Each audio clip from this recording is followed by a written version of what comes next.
Assalamualaikum warahmatullahi wabarakatuh. Di video kali ini kita nanti akan bahas soal TPS juga ya, TPS untuk UTBK. Dan yang akan saya bahas seperti biasa yaitu penalaran umum dan kuantitatif. Nanti misalnya kalau cukup akan kita bahas semua soalnya. Soal ini saya dapat dari WhatsApp. Jadi ada siswa itu yang ngirim saya soal, Pak tolong dibahas dong soal ini gitu. Oke, akan kita bahas. Oke, mulai dari nomor 1. Oke, soal nomor 1. Jadinya soal nomor 1 itu bentuknya adalah barisan bilangan. Kita diminta untuk mencari nilai X ya. Lalu kita berarti harus menentukan dulu polanya. Jadi ada barisan bilangan 4, 2, 6, 4, X, 10, dan 30. Kita diminta untuk mencari nilai X yang di sini. Nah, berarti kita harus tentukan polanya dulu ya. Jadi kalau soal-soal seperti ini tuh biasanya kita harus menentukan polanya. Dan polanya itu nggak cuma satu ya, bisa ada dua. Jadi pola itu kan terbentuk dari misalkan suku pertama, suku kedua, suku pertama, suku ketiga. Nah, biasanya soal TPS itu jarang yang pakai dia itu suku pertama, suku kedua. Biasanya lompat-lompat gitu. Jadi misalkan saya pakai suku pertama ke suku ketiga ya. Jadi 4 ke 6, 6 ke X, lalu X ke 30. Berarti ada juga nanti pola yang lain yang atas ini. Nah, yang kita cari biasanya belum bisa kita tentukan polanya. Berarti kita pakai yang lain. Jadi menentukan pola yang lain, siapa tahu polanya sama. Misalkan yang atas ini kan plus 2, sini plus 6. 2 ke 6 itu kan kali 3. Jadi ditambah 2 dikali 3. Tambah 2 kali 3 gitu ya. Coba yang bawah. Plus 2. 6 ke X belum tahu ya. X ke 30 juga belum tahu. Kalau sesuai dengan yang atas berarti di sini nanti dikali 3. Jadi hasilnya 6. Jadi tambah 6. 6 tambah 6 berarti sini berapa nanti jadinya? 6 tambah 6 kan 12 ya. Berarti X yang nanti di sini adalah 12. Nah, apakah cocok? Berarti kalau 6 di sini kan nanti dikali 3 lagi ya. Ini dikali 3 jadinya 18. Apakah 12 kalau ditambah 18 ini ketemunya 30? Iya, berarti jawabannya adalah 12. Itu soal nomor 1. Oke, lanjut lagi soal nomor 2, masih sama ya, tentang barisan juga. Bentuk barisannya seperti ini, ada X 1, 7, 4, 12, 7, Y. Jadi ada dua nih, yang dicari adalah X dan Y nya. Oke, coba kita urutkan dari barisan suku pertama ke suku dari X ke 7, 7 ke 12, 12 ke Y. Yang satu berarti 1, 4, 4 ke 7. Ada dua pola. Yang kita cari polanya itu yang semua diketahui dulu aja. Jadi 1 ke 4 itu kan plus 3. Bisa juga kali 4. Tapi kan di sini nggak bisa ya. 4 ke 7 itu kan ditambah 3 juga. Jadi polanya ternyata penjumlahannya sama. Yang bawah X ke 7 kita nggak tahu. 7 ke ini kan plus 5, yang ini juga nggak tahu. Kalau misalnya disamakan kayak yang atas, berarti ini juga plus 5 kan? Berarti ini jadinya nanti X nya adalah 2, lalu Y nya adalah 17. Ada nggak jawabannya? Oh ada jawabannya adalah C. Oke, itu ya. Lanjut lagi soal nomor 3. Soal nomor 3 juga masih sama ya, yaitu mencari pola ya. Mencari pola, jadi bentuknya nanti seperti ini, 25, 6, 7, 3. Lalu di sini yang ditanyakan, nah mencari pola, ada gambarnya kalau di sini ya. Nah, yang dicari adalah lingkaran yang di atas. Nah, biasanya yang dicari itu adalah hasilnya, dan kalian bisa mengoperasikan ini yang bawah ini. Jadi yang kalian bisa kalikan, tambahkan, kurangkan tuh yang bawahnya. Hasilnya atau yang ditanyakan tuh biasanya nanti biasanya hasilnya sama. Jadi 25 ini kan hasilnya dari operasi 673 ini. Coba kita cek ya ini polanya. Ini 25 ya, misalkan 6 tambah 7 berapa? 13 misalkan ini dikuadratkan, 17 tambah 9 juga enggak. Coba kalau ini dikalikan, 6 kali 3 18. Kalau ditambah 7 berapa? 25 hasilnya. Oh berarti ini dikalikan lalu ditambah dengan ini. Jadi kalau dikalikan 45 ditambah 3 48. Jadi jawabannya adalah B. Lanjut lagi.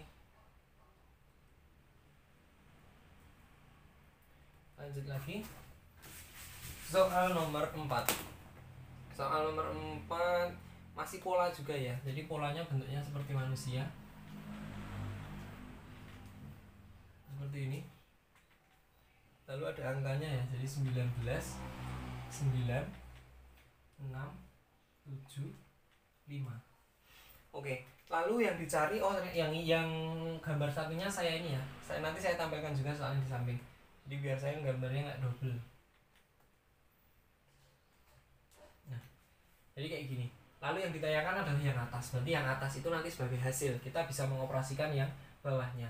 Bisa jadi nanti ini bisa dikalikan ini, atau ditambah ini bisa ya. Jadi mungkin misalkan 9 sama 6 tuh kalau dikalikan berapa? 54 ya. Kalau dikalikan hasilnya 54. Kalau 7 sama 5 kalau dikalikan 35. Nah, 54 sama 35 ini bisa nggak menghasilkan angka 19? Coba kalau dikurangkan. 54 sama 35 kalau dikurangkan 9, 4 kurang 1, 19. Ternyata benar. Berarti tinggal atas dikalikan jadinya 56 ya, 8 sama 7-nya. Lalu 6 sama 4-nya juga dikalikan hasilnya 24. Lalu tinggal dikurangkan berarti hasilnya 32. Hasilnya adalah 32. Oke, itu soal nomor 4. Kita masuk soal nomor 5. Gitu. Soal nomor 5 itu nilai terkecil dari bilangan di bawah. Kalian bisa lihat nanti di layar tuh ya. Jadi ada beberapa presentase. Nah, soal seperti ini tuh menurut saya itu kalau mau dihitung rumit, susah juga. Jadi yang perlu kalian perhatikan tuh cuman pecahan yang di belakangnya sebagai kunci. Karena kalau presentase itu kan sebenarnya juga pecahan ya. Presentase itu juga pecahan, tapi yang menjadi kunci itu pecahan yang nilai yang darinya. Jadi misalnya diskon nih, diskon berapa persen dari harga. Nah, harganya itu yang jadi penting. Jadi persentasenya besar, tapi kalau dia itu dari sesuatu yang kecil maka hasilnya tetap kecil. Beda dengan persentase yang kecil tapi dari sesuatu yang besar. Jadi kayak proyek tuh ya, proyek kamu misalnya jadi marketing tuh dapat katakanlah berapa 5% dari total proyekmu tuh 1 miliar. Dibandingkan kamu dapat misalnya katakanlah 50% dari proyekmu itu cuma sekitar 10 juta, kan beda. Makanya dari sini kita bisa lihat yang paling kecil nilainya itu adalah 3/40. Maka jawabannya adalah E menurut saya. Oke, lanjut lagi nomor 6. Nomor 6 ini sudah saya bahas ya di Instagram ya soalnya ya. Jadi ini tuh eksponensial ya. Kalian harus ingat sifat yang namanya AB ditambah C. A pangkat B tambah C itu sama dengan AB dikali AC. Jadi nanti 3 2020 dikurangi 3 2019 dibagi 3 2015 dikurangi 3 2014 sama dengan AB. Yang ditayangkan A plus B ya. Maka ini bisa dikeluarkan. Mengeluarkannya yang kecil ini. Jadi nanti 3 2019 dikali 3 min 1 dibagi 3 kali 2014 3 min 1 sama dengan AB. Ini bisa dicoret. Nah, yang ini eksponensial tinggal dikurangi aja. Jadi 3 pangkat 5 sama dengan AB. Jadi A-nya adalah 3, B-nya adalah 5. Kalau dijumlah hasilnya 8. Jawabannya adalah A. Oke, lanjut lagi. Soal nomor 7. Soal nomor 7 diagram mana di bawah ini menyatakan fungsi konstan. Fungsi konstan. Jadi sebelum masuk ke fungsi konstan, kita harus tahu dulu mana yang disebut fungsi dan mana yang bukan disebut fungsi. Caranya gimana? Jadi fungsi itu kayak gini. Misalkan saya punya diagram.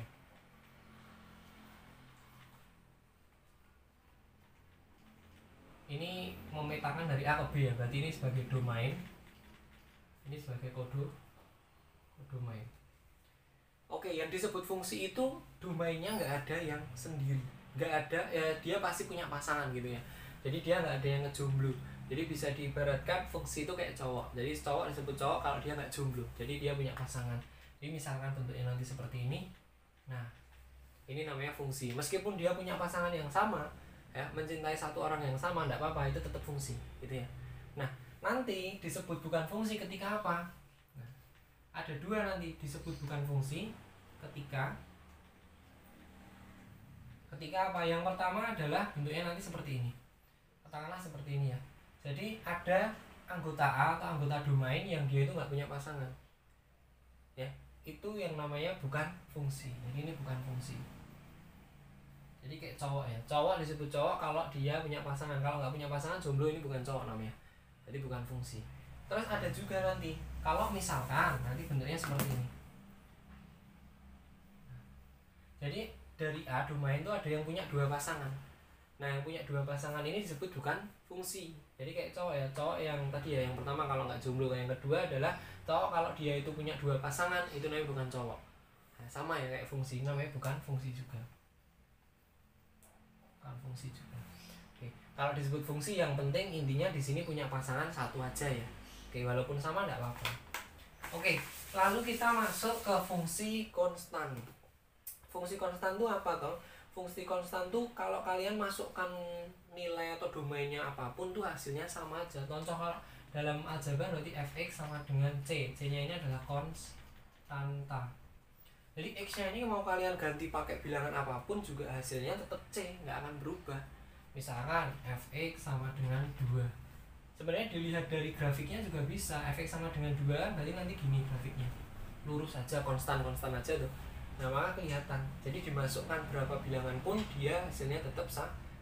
Yang A itu namanya fungsi ya, yang A itu fungsi, biasanya disebut fungsi bijektif atau korespondensi satu-satu atau fungsi identitas, karena dia memetakan ke fungsinya sendiri gitu ya. Terus yang B itu bukan fungsi ya, kenapa? Karena yang domain dia punya 3 pasang. Nah itu tuh bukan cowok tuh, dia punya 3 pasangan tuh, nggak baik dosa.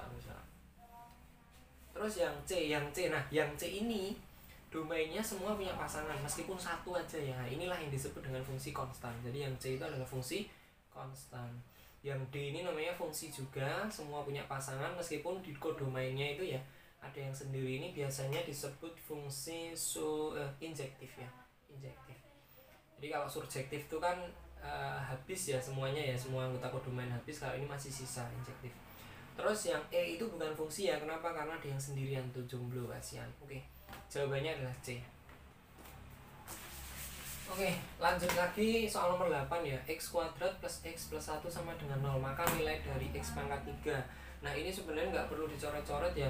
X kuadrat plus X plus 1 itu kan nggak bisa difaktorkan tuh. Kalau misalnya bisanya pakai rumus D yang B kuadrat min 4AC itu, tapi di situ kelihatan nanti kalau faktornya itu dia imajiner, Jadi kalau misalkan kita cek ke jawabannya, kalau misalkan X pangkat 3 itu adalah 0, berarti X nya adalah 0. 0 itu kalau dimasukkan ke X kuadrat plus X plus 1 kan nggak menghasilkan 0, berarti bukan C. Coba kalau misalkan X pangkat 3 sama dengan 1, berarti kan X nya berapa? X nya 1 ya, X nya 1 ya, ya kan X nya 1. Oh ya benar, X nya 1. Kalau X nya 1 dimasukkan ke situ juga nggak 0, berarti bukan E. Sekarang kita cek yang A, apakah min 1? Kalau X pangkat 3 hasilnya min 1, berarti X nya min 1. Dimasukkan ke X kuadrat plus X plus 1 hasilnya min 1 nggak? Hasilnya 0 nggak? Nggak juga. Tinggal B dan D. Ingat kalau X kuadrat plus X plus 1 itu pasti hasilnya nanti positif ya. Kenapa? Karena kalau X nya negatif dikuadratkan kan positif. X kuadrat sama X itu kan gedean X kuadrat, jadi mesti hasilnya positif. Jadi ada nilainya, jadi nggak mungkin 0. Nah kemungkinan jawabannya ada di B ya. Kalian nanti kalau bisa silahkan coba sendiri. Oke, sekarang kita masuk nomor 9. Oke, nomor 9, peluang akan turun hujan pada suatu hari musim kemarau. Di musim kemarau ngarep hujan. Nah peluangnya 4/5. Jadi peluangnya itu 4/5. Kalau hujan itu ternyata dia peluangnya adalah 4/5. Berarti kalau enggak hujan 1/5. Gitu ya. Jadi kan peluang tuh kalau dijumlahkan antara yang tidak dan iya itu hasilnya 1. Berarti yang enggak hujan 1/5. Lalu berapakah peluang akan turun hujan 2 hari dalam 3 hari ke depan? Berarti ada 3 hari katakanlah ya. Harinya urut 1, 2, 3. Kita cuma butuh 2 hari aja yang hujan ya. Berarti diambil 2. Berarti ada berapa hari nanti pilihannya, bisa aja 1, 2, 1, 3 atau 2, 3. Berarti kan kombinasi 3 diambil 2, yaitu 3 ya nanti hasilnya. Berarti ada 3 cara. Oke, lalu kita sekarang bentuk yang ini, peluang akan turun hujan 2 hari. Jadi cuma butuh 2 hari ya. Misalkan di hari pertama yang hujan itu kan 4/5 peluangnya. Misalkan hari kedua nggak hujan, berarti 1/5 kan. Hari ketiga hujan lagi, berarti kan tinggal dikalikan semua, 16, 1, 2, 5. 1/5-nya ini bisa nanti di awal, bisa di akhir ya. Seperti ini, ada 3. Berarti ini tinggal kalian kalikan 3 aja. Hasilnya adalah 48/125. Jawabannya adalah D. Lanjut lagi. Lanjut sekarang nomor 10. Oh, akan disusun nama-nama dengan menggunakan huruf A, N, D, dan I. Nama-nama tersebut disusun secara alfabetis pada urutan keberapakah nama dia. Alfabetis itu berarti urut ya, sesuai abjad ya. Berarti oke, akan kita cek. Jadi ada kata Andi, akan disusun dia jadi Dian itu urutan kebarang. Nanti urutan pertama itu masih A ya. Nah nanti diikuti huruf-huruf ini. hurufnya kan ada 3 nih, bisa N, bisa D, bisa I, bisa D, bisa N, dan seterusnya. Yang penting urut ya. Berarti nanti di sini ada 3, 2, 1 atau ada 6. Berarti otomatis urutan Dian itu setelah 6 ini nanti. Nah, huruf kedua itu adalah D ya. D. Habis D itu kan biasanya nanti yang pertama, ini kan nanti bisa diurutkan ya. Bisa A dulu, bisa I dulu, bisa N dulu. Tapi kan urutannya A dulu ya berarti. A, misalkan katakanlah di sini yang kita pakai A. Nanti di sini nanti peluangnya kalau nggak IN ya N I. Jadi bisa Dain, bisa Dani. Berarti ini ada 2 ya, ini tambah 2. Ada 2 cara. Berarti ke 8 dan ya, 6 tambah 2 8. Sekarang habis A itu kan huruf apa? I ya, huruf I. Nah, kalau sini I berarti sini bisa A ya, sini bisa N, sini bisa N, sini bisa A. Bisa Dina dan bisa Dian. Nah, mana dulu Dina sama Dian itu? Duluan Dian ya, karena A yang di sebelah sini.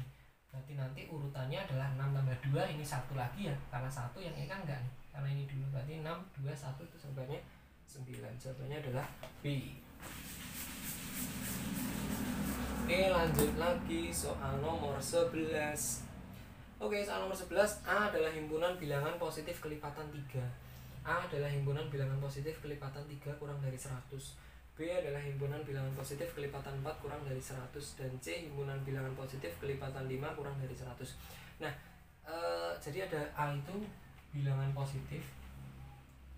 Jadi A itu bilangan positif yang dia itu kelipatan 3 kurang dari 100.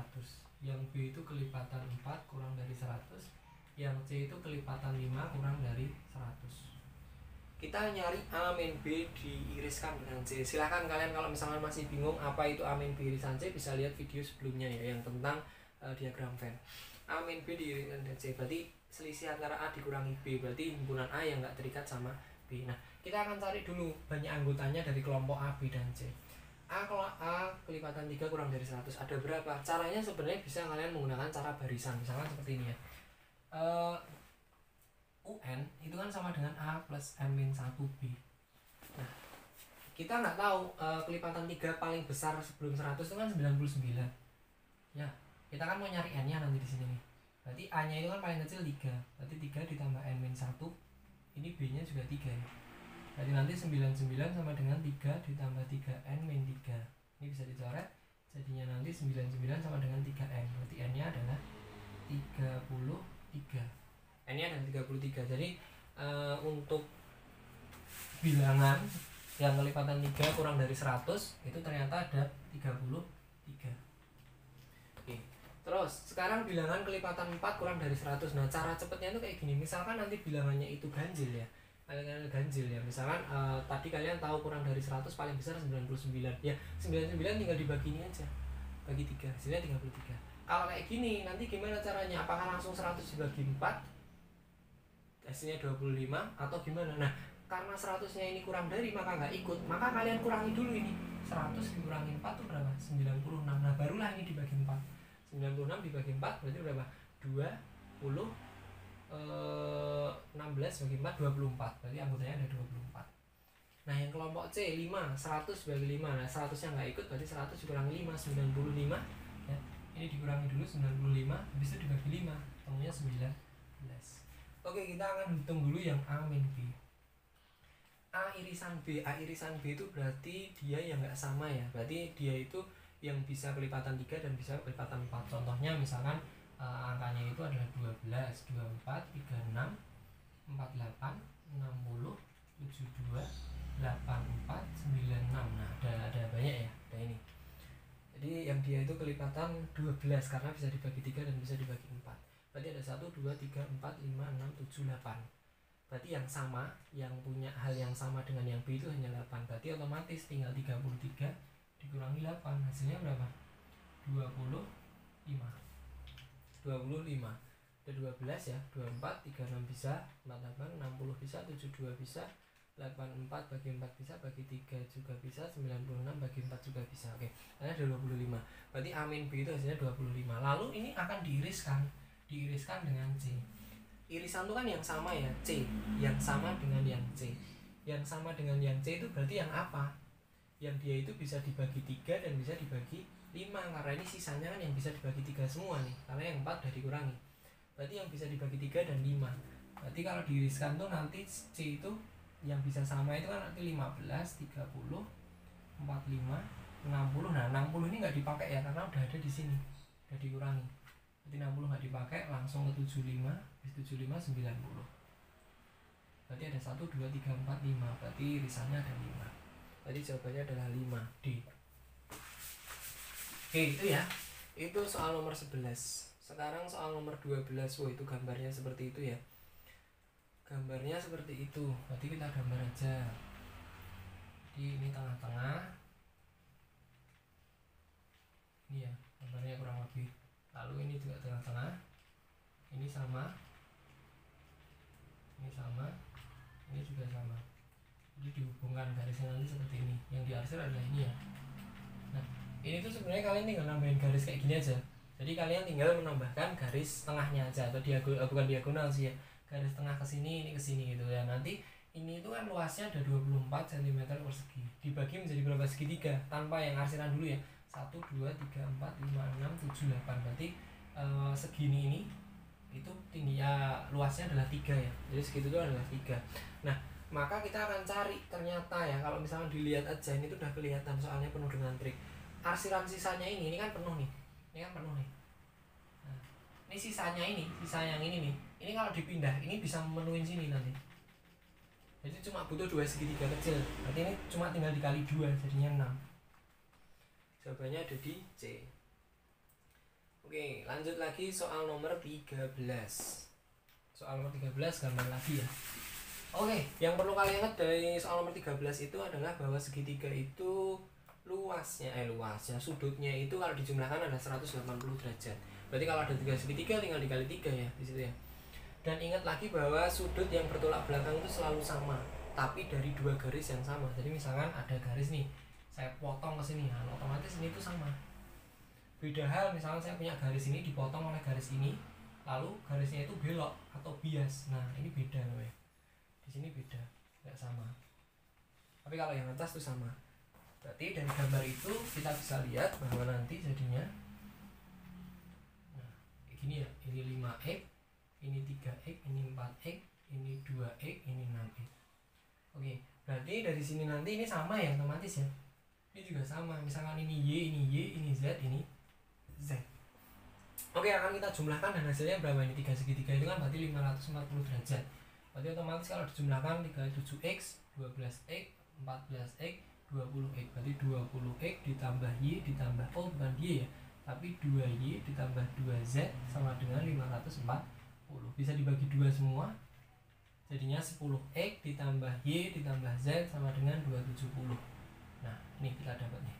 Nah di sini yang ditanyakan itu adalah x-nya. Berarti kita bisa ambil salah satu segitiga nanti di sini ya. Katakanlah kalian bisa ambil segitiga yang pertama, segitiga yang kedua, atau segitiga yang ketiga gitu ya. Jadi misalnya saya ambil yang atas nih. Yang atas itu kan 5x ditambah Y ditambah Z harus sama dengan 180. Sementara tapi kita punyanya adalah 10x.